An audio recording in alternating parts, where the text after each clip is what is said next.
अस्सलाम वालेकुम स्टूडेंट्स। आज हमारा लेक्चर नंबर 12 है चैप्टर नंबर 2 का, जिसमें हम जितने प्रीवियस लेक्चर थे 4 to 5 लेक्चर इस चैप्टर के, उन सारों का एक ओवरव्यू लेंगे। आज के जो हमारे टॉपिक्स होंगे उसमें हम बेसिक टर्मिनोलॉजीज़ को ज़रा देखेंगे, फिर हम रिलेशन का टॉपिक ज़रा अंडरस्टैंड करेंगे, फिर उसके बाद बड़ा इंपॉर्टेंट टॉपिक है हमारा डेटाबेस कीज़ का, उसको अंडरस्टैंड करेंगे, फिर यूज़र्स पे डिस्कशन होगी और एंड पे इंपॉर्टेंट क्वेश्चंस को हम देखेंगे। सबसे पहले बेसिक टर्मिनोलॉजीज़ पे आते हैं। बेसिक टर्मिनोलॉजी में हमने 3 टर्मिनोलॉजीज़ पढ़ी थी। एक फील्ड हमने कहा था कि जी set of related characters treated as a single unit. जब हम रिलेटेड कैरेक्टर्स को as a single unit treat करते हैं तो वो हमारे पास एक फील्ड बन जाती है, जैसे name, roll number, father name, CNIC, ये सारे क्या हैं, ये सारी फील्ड्स हैं। फिर हमने कहा था कि जब हम रिलेटेड फील्ड्स को आपस में कंबाइन करते हैं, as a single unit treat करते हैं, तो वो हमारे पास एक रिकॉर्ड बन जाता है। जैसे एक स्टूडेंट का नेम, रोल नंबर और उसका फादर नेम जो होगा वो एक रिकॉर्ड होगा। फिर हमने कहा था कि जब हम मल्टीपल रिकॉर्ड्स को, एक जैसे रिकॉर्ड्स को हम कंबाइन करते हैं, as a single unit treat करते हैं, तो वो हमारे पास क्या बन जाती है, वो फाइल बन जाती है।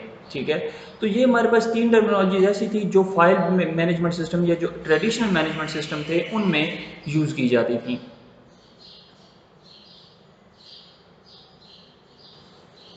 एग्जाम्पल के लिए हमारे पास, हम देखते हैं एग्जाम्पल में हमारे पास सबसे पहले एक रिकॉर्ड है जिसमें हम स्टूडेंट का नेम, रोल नंबर और व्हाट्सएप ले रहे हैं। नेम, रोल नंबर और व्हाट्सएप क्या हो गए, ये आपके पास फील्ड्स होंगी। उसमें आगे हमने 3 वैल्यूज जो डाली हैं वो उन फील्ड्स की आगे वैल्यूज हैं, लेकिन ये कंबाइन हो के क्या बन रहा है, ये एक सिंगल रिकॉर्ड बन रहा है।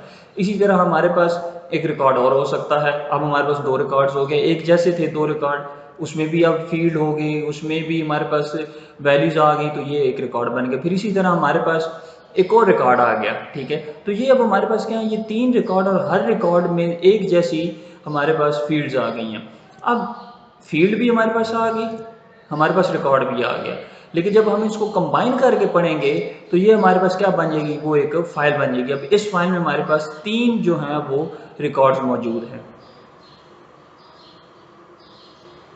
आगे हमारे पास रिलेशन पे चलते हैं। रिलेशन में हमारे पास क्या है कि हम कहते हैं कि जो 2 डायमेंशनल एरे होती है हमारे पास, जिसको हम टेबल भी बोलते हैं, किसी एंटिटी के रिलेटेड भी, तो वो हमारे पास एक रिलेशन कहलाता है। कि जब हमने किसी एंटिटी के रिलेटेड, एंटिटी हमने कहा था जिस चीज़ के मतलब भी हमने इन्फॉर्मेशन स्टोर करनी है, वो इन्फॉर्मेशन जब हम टेबल की फॉर्म में स्टोर करेंगे तो वो हमारे पास क्या कहलाएगा, वो हमारे पास एक रिलेशन कहलाएगा। जैसे अगर हमने स्टूडेंट की इन्फॉर्मेशन स्टोर करनी है तो एक टेबल बना लिया स्टूडेंट के नाम का, तो स्टूडेंट का रिलेशन हो गया।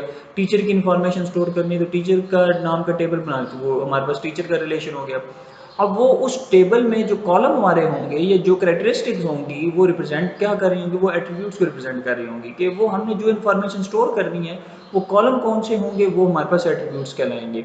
जैसे नेम, रोल नंबर या व्हाट्सएप नंबर हो गए, ये तीनों क्या हैं, ये तीनों आपके एट्रीब्यूट्स हो सकते हैं जब हम स्टूडेंट की इन्फॉर्मेशन स्टोर करने जा रहे हैं। फिर जब हम उस टेबल में वैल्यूज एंटर करनी शुरू करते हैं, रोज जनरेट होनी शुरू होती हैं, तो वो रोज हमारी क्या कहलाती हैं, वो हमारी रिकॉर्ड्स कहलाती हैं, जिनको हम टुपल भी पढ़ते हैं। तो हमारे पास रिलेशन में 3 चीज़ें आ गई, रिलेशन आ गया, एट्रीब्यूट्स आ गए और रिकॉर्ड्स आ गए।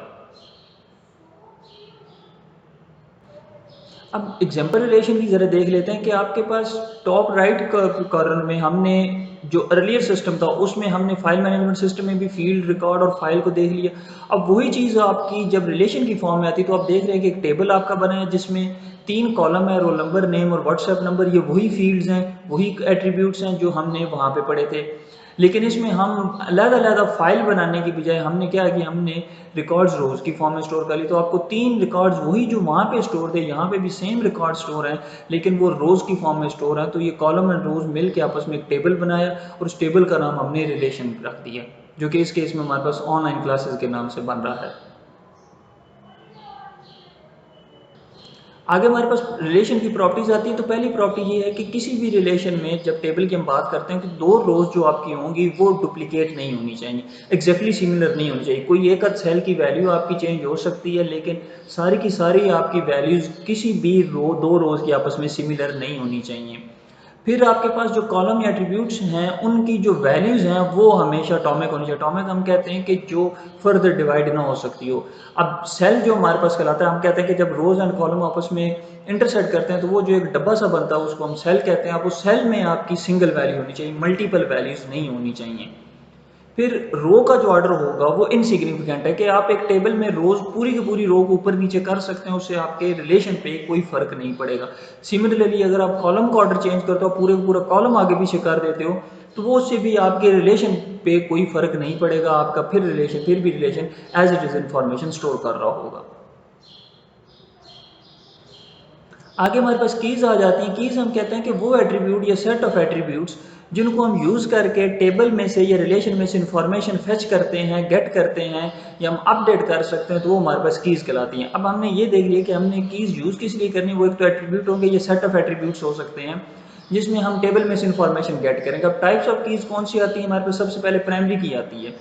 प्राइमरी की हम कहते हैं वो एट्रीब्यूट या सेट ऑफ एट्रीब्यूट्स जो यूनिकली आइडेंटिफाई कर सकते हो हर रो को, कि आपके पास अगर एक टेबल है, एक रिलेशन है, उसमें 1000 रोज हैं, अब हर रो को आप दूसरी रो से डिफरेंशिएट कैसे करोगे? वो आपको एक पर्टिकुलर कॉलम लोगे, पर्टिकुलर एट्रीब्यूट लोगे जिसमें वैल्यूज ऐसी होंगी कि जिसको आप यूज करके दो रोज को आपस में डिफरेंशिएट कर सकते हो, यूनिकली आइडेंटिफाई कर सकते हो, जो कि आपका जनरली एक रोल नंबर हो सकता है। फिर आपके पास सेकेंडरी की आती है। सेकेंडरी की हम कहते हैं कि ये वो एट्रीब्यूट सेट ऑफ एट्रीब्यूट्स होंगे जिनको यूज करके आप डाटा रिट्रीव करते हो। अब प्राइमरी की भी आपकी एज अ सेकेंडरी की हो सकती है, लेकिन प्राइमरी की आपको हमेशा यूनिक रोज देगी, लेकिन सेकेंडरी की आपकी ऐसी की होगी कि जो हो सकता है यूनिक दे, हो सकता है यूनिक ना दे। फिर कैंडिडेट की हम कहते हैं कि ऐसे सारे एट्रीब्यूट्स जिनको आप प्राइमरी की सिलेक्ट कर सकते हो वो आपके कैंडिडेट कीज कहलाएंगे, कि ऐसे एट्रीब्यूट्स जो यूनिकनेस की प्रॉपर्टी होल्ड करते हो वो आपके कैंडिडेट की कहलाएंगे। फिर आप चूंकि कैंडिडेट की में से जितनी भी कैंडिडेट कीज हैं उनमें से किसी एक को आपने प्राइमरी की सिलेक्ट करना है, तो बाकी जो एट्रीब्यूट बच जाएंगे वो सारे आपके अल्टरनेट कहलाएंगे, कि जिन एट्रीब्यूट्स को आपने प्राइमरी की नहीं सिलेक्ट किया वो आपके अल्टरनेट कीज कहलाएंगे। फिर सॉर्ट या कंट्रोल की आती है आपकी, कि ऐसे एट्रीब्यूट या सेट ऑफ एट्रीब्यूट जिनको यूज करके आप रोज को या रिकॉर्ड्स को लॉजिकल ऑर्डर में अरेंज कर सकते हो, असेंडिंग या डिसेंडिंग ऑर्डर में, वो आपकी सॉर्ट या कंट्रोल की कहलाएगी। फिर कंपोजिट की आपके पास आती है कि जब आप दो या दो से ज्यादा एट्रीब्यूट्स को कंबाइन करोगे डाटा रिट्रीव करने के लिए, तो वो आपकी कंपोजिट की बन जाएगी। फिर लास्ट हमारे पास फॉरेन की आती है। फॉरेन की हम कहते हैं कि ये ऐसा एट्रीब्यूट होता है, ये सेट ऑफ एट्रीब्यूट्स होते हैं जिनकी वैल्यूज जो है आपकी, जो आप वैल्यूज एंटर करते हो, वो मैच करती है किसी दूसरे टेबल की प्राइमरी की वैल्यू से, कि आपकी उसमें जो वैल्यूज एंटर होनी है वो मस्ट मैच करनी चाहिए कोई दूसरा टेबल होगा उसकी प्राइमरी की से, अदरवाइज आप वैल्यूज नहीं डाल सकते। अब आपके पास दो टेबल्स हैं, एक स्टूडेंट्स का रिलेशन है टेबल और एक सब्जेक्ट्स का टेबल या रिलेशन है। अब इसमें सर्टेन एट्रीब्यूट्स हैं, रोल नंबर है, नेम है, CNAC है, ग्रुप है, कोड है, दूसरे टेबल में भी कोड और सब्जेक्ट है। अब हम इसमें आइडेंटिफाई करते हैं कि हमारे पास कौन कौन सी कीज कैसे कैसे बनेंगी। अब आप देख सकते हैं कि रोल नंबर और CNAC ऐसे दो एट्रीब्यूट्स हैं, कॉलम है, जिनमें वैल्यूज यूनिक हैं। आप इसको यूज करके, इन एट्रीब्यूट्स को यूज करके दो रोज को आपस में यूनिकली आइडेंटिफाई कर सकते हो।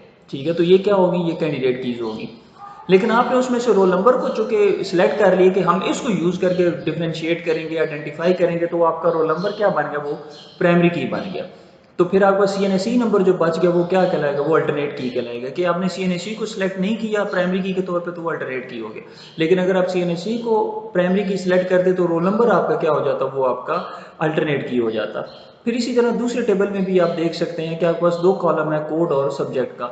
उसमें आप सब्जेक्ट को देखें तो वो लॉजिकल ऑर्डर में अरेंज है सब्जेक्ट की बेस पे, कि जो सब्जेक्ट पहले आता है, बी से पहला आपका सब्जेक्ट शुरू हो रहा है, तो वो बायोलॉजी आपका टॉप पे आ गया, इसलिए आपका सब्जेक्ट कॉलम क्या कहलाएगा? वो आपका सॉर्ट की कहलाएगा।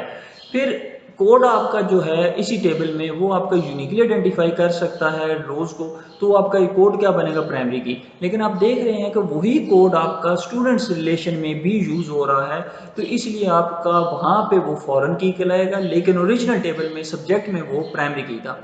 अब जो कोड आपका स्टूडेंट्स टेबल में जहाँ पे फॉरेन की है, उसकी वैल्यू आपकी देख सकते हैं आप कि वो प्राइमरी की से मैच कर रही है। कोई भी ऐसी वैल्यू नहीं है जो प्राइमरी की से मैच ना कर रही हो।